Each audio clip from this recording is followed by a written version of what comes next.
Meghan Markle and Prince Harry are destined to slowly recede from top billing on the news agenda, much like two of the Duke of Sussex's distant royal relatives, according to a royal author. The Duke and Duchess of Sussex's brand depends on their royal connections, commentator and author Robert Hardman has claimed. And, as the time goes by following their split from the firm, they are destined to no longer be at the forefront of the news agenda, the royal expert added.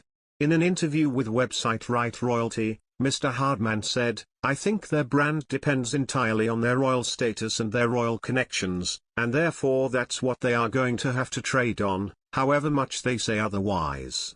It will be the royal stuff in Harry's book, when it comes out, that people want to know about, not the worthy charitable activity.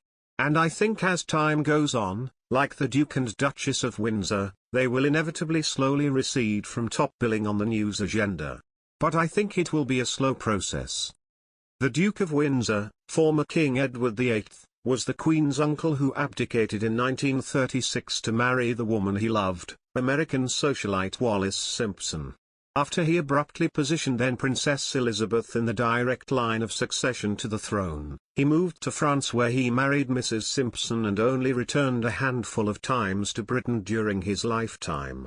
Mr. Hardman added the Duke of Sussex was incredibly popular among Britons before stepping down as a senior member of the firm, also due to the great work he was doing with veterans, the Invictus Games and with the Queen's Commonwealth Trust. Speaking on GB News Dan Wootton tonight, Meghan Kelly said, "I'm sure she is rubbing elbows and I'm sure she'd love to be president one day because she appears to love the spotlight, although she doesn't like to admit it. What this shows me, the fact she might be considering it or have her eye on it in the long term, that she's a dishonest and narcissistic opportunist. Ms. I Want Privacy wants to run for president.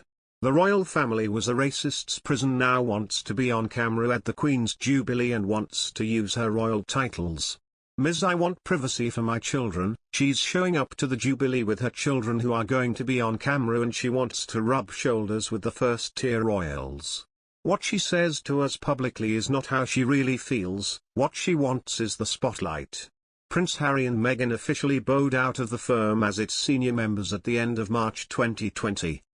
While the pair no longer have an active role within the royal family and, as non-working royals, they announced last week they will travel back to the UK to mark the Queen's historic Platinum Jubilee. A spokeswoman for Harry and Meghan said last Friday, "Prince Harry and Meghan, the Duke and Duchess of Sussex are excited and honoured to attend the Queen's Platinum Jubilee celebrations this June with their children."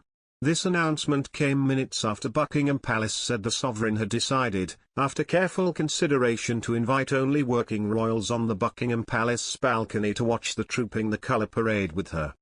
The statement read, "After careful consideration, the Queen has decided this year's traditional Trooping the Colour balcony appearance on Thursday 2 June will be limited to Her Majesty and those members of the royal family who are currently undertaking official public duties on behalf of the Queen.